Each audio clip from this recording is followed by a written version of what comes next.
Bienvenue, messieurs, dames, à Sous la loupe avec Eric Izami.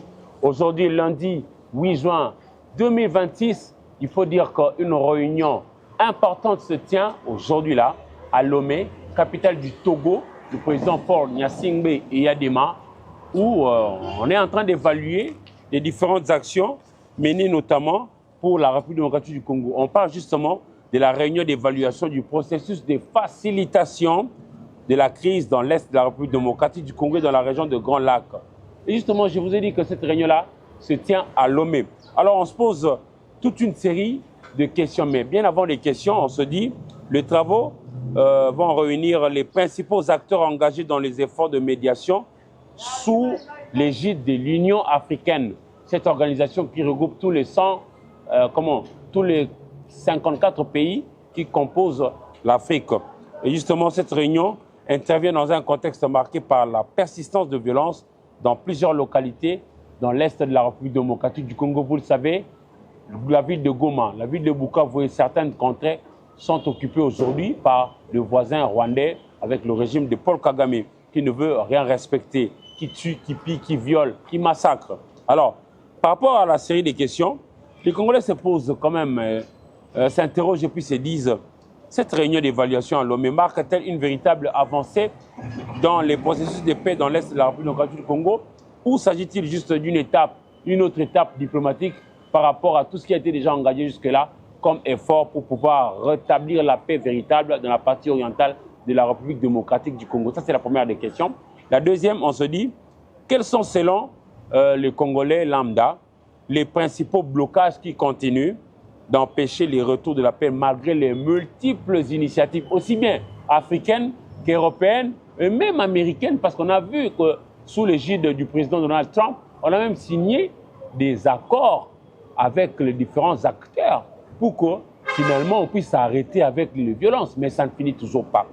La troisième question, c'est comment peut-on évaluer le rôle de l'Union africaine, qui est notre maman à nous tous au niveau du continent africain ici, dans cette médiation? Est-ce l'Union africaine dispose-t-elle véritablement de leviers capables de pouvoir fléchir X ou Y acteurs afin que nous puissions aller dans la paix et la vraie paix que nous voulons pour pouvoir créer notre pain? Et lorsque nous aurons notre pain, nous mangerons notre satiété et nous pourrions penser au progrès. Et la dernière des questions, c'est les populations vivant dans la partie orientale de la République démocratique du Congo peuvent-elles espérer de résultats concrets à court terme à l'issue de cette réunion, par exemple, d'évaluation de toutes les initiatives de développement au niveau de l'Union africaine pour ramener la paix véritable en République démocratique du Congo? Ce sont les questions que les gens se posent. Mais je le disais que ça se passe au niveau de Lomé, capitale du Togo. Et alors, le Congo ici, c'est ce pays qui a sa forêt dense, qui occupe toute la cuvette centrale, et que c'est cette forêt-là qui produit de l'oxygène, qui maintient l'humanité en équilibre. Et c'est ce pays-là qui a 80 millions d'hectares de terres arables capables de pouvoir nourrir 2 milliards de bouches. Et le Congo a la capacité de pouvoir même éclairer l'ensemble du continent, avec le barrage hydroélectrique d'Inga qui a la capacité de pouvoir produire 100 000 mégawatts. Autant de potentialités, autant de questions, et on se dit comment peut-on laisser un tel pays se mourir comme ça avec des affres, des violences et tout ça. Alors, il y a de quoi pouvoir venir en aide à la RDC pour que la RDC puisse retrouver sa paix et qu'avec la paix, la RDC, on peut comme ça entraîner le développement d'abord au niveau de la sous-région et pourquoi pas l'ensemble du continent. Alors, entre-temps, demain, le 9 juin 2026, est prévu par les opposants au régime du président Tshisekedi Tshilombo ici à l'intérieur du pays, les dépôts de la plainte contre celui-ci au motif qu'il voudrait changer de constitution, faire naître une nouvelle république et s'éterniser in fine au pouvoir. Ils ont prévu de le faire demain, mardi 9 juin 2026. Ici, au niveau de la justice, ils vont aller déposer leur plainte comme pour dire que non, le chef de l'État congolais est en train de vouloir aller vers une bavure terrible, c'est-à-dire on parle de trahison, haute trahison. Et pour eux, ils disent que non, le chef de l'État congolais s'active à gauche et à droite pour pouvoir changer la constitution et avec l'idée de pouvoir s'éterniser.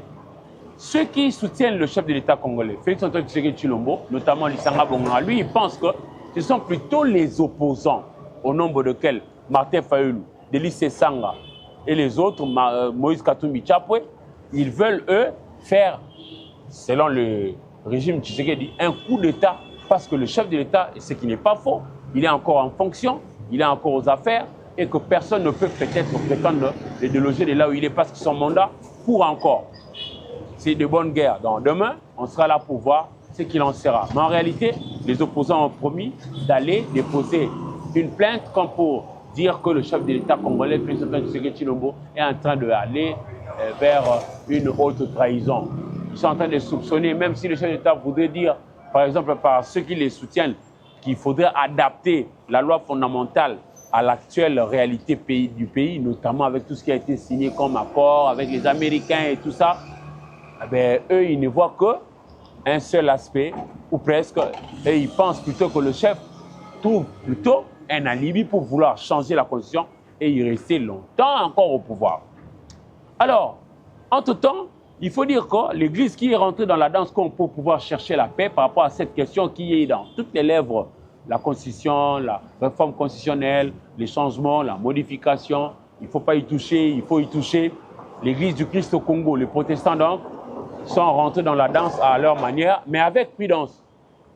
Dirigé par Bokundoa Bolikabe, qui est président de l'ECC, Église du Christ au Congo, il faut dire que cette Église propose d'aller vers le dialogue pour éviter d'aller vers le frontal.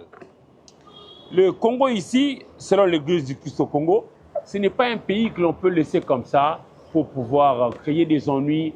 Déjà, il y a tellement une fragilité terrible au niveau de la partie orientale que pour aller, par exemple, vers une réforme constitutionnelle, il faudrait tant soit peu réunir les acteurs majeurs comme pour pouvoir rechercher ce que eux, ils appellent le consensus.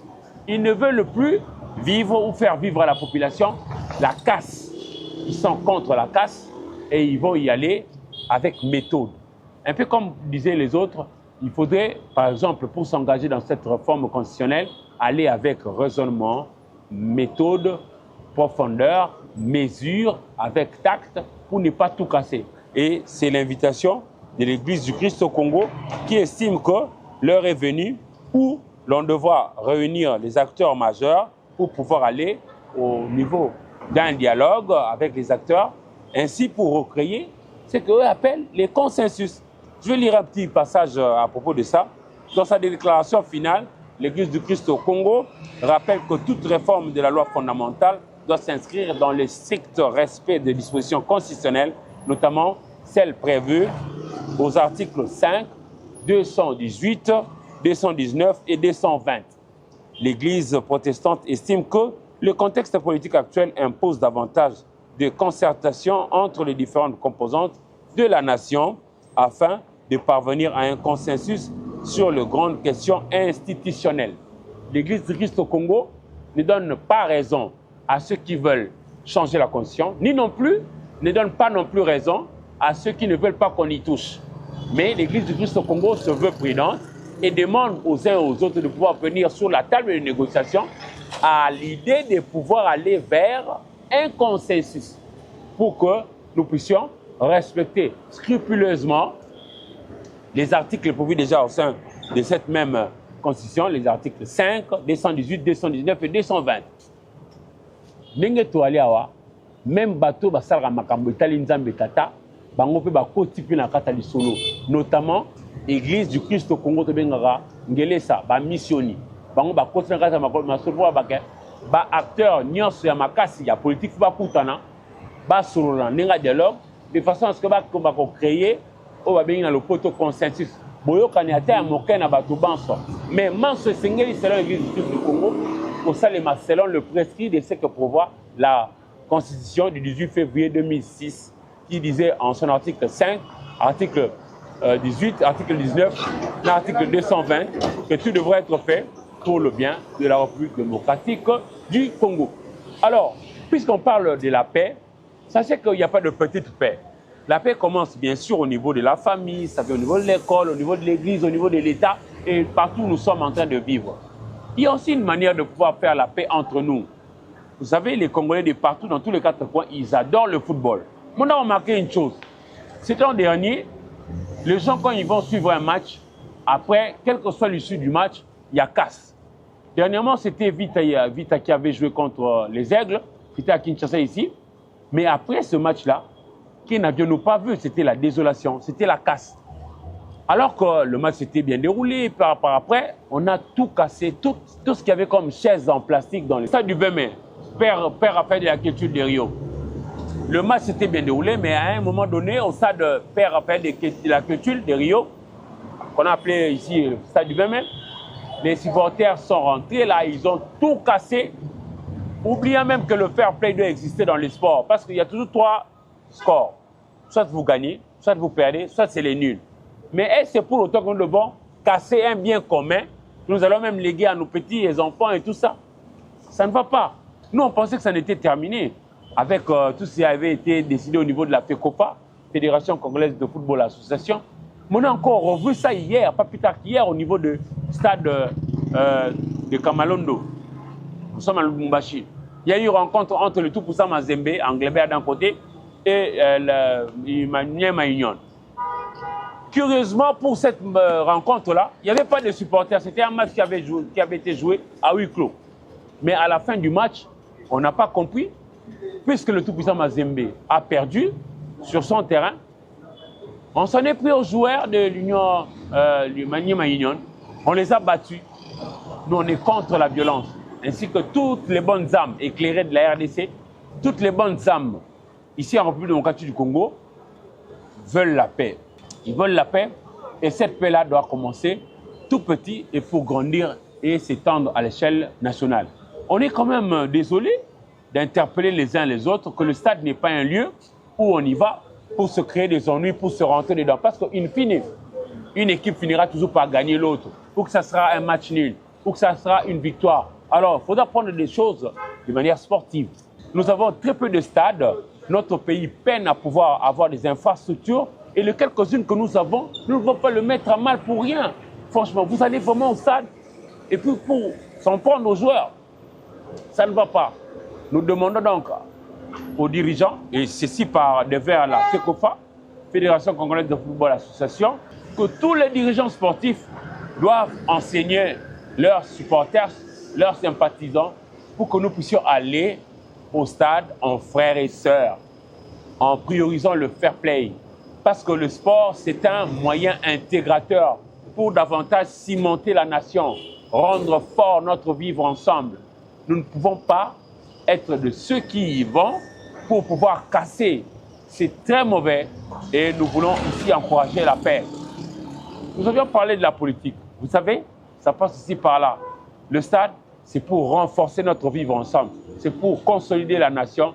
Et ça ne doit pas désormais être le lieu où on vient pour s'entretuer. Beaucoup de gens se sont même décidés de ne plus jamais se rendre dans des stades à cause de ce genre de comportement. Et nous invitons le procureur à pouvoir faire son boulot. Tout celui qui a cédé à cette logique du pire, que d'aller s'en prendre à l'autre Congolais, parce que celui-ci a gagné, parce que celui-ci a perdu, parce que celui-ci a été dans un match nul, vraiment le procureur doit faire leur boulot de partout où ils sont, que nous puissions retrouver la possibilité de pouvoir réhabiliter la sanction à celui qui fait bien, qu'on les sanctionne positivement, à celui qui fait mal, qu'on les sanctionne négativement selon le prescrit de la loi en vigueur en RDC, et nous allons connaître le peuple roi. Mesdames et messieurs, je pense que si vous avez aimé cette émission, merci à vous et à la prochaine.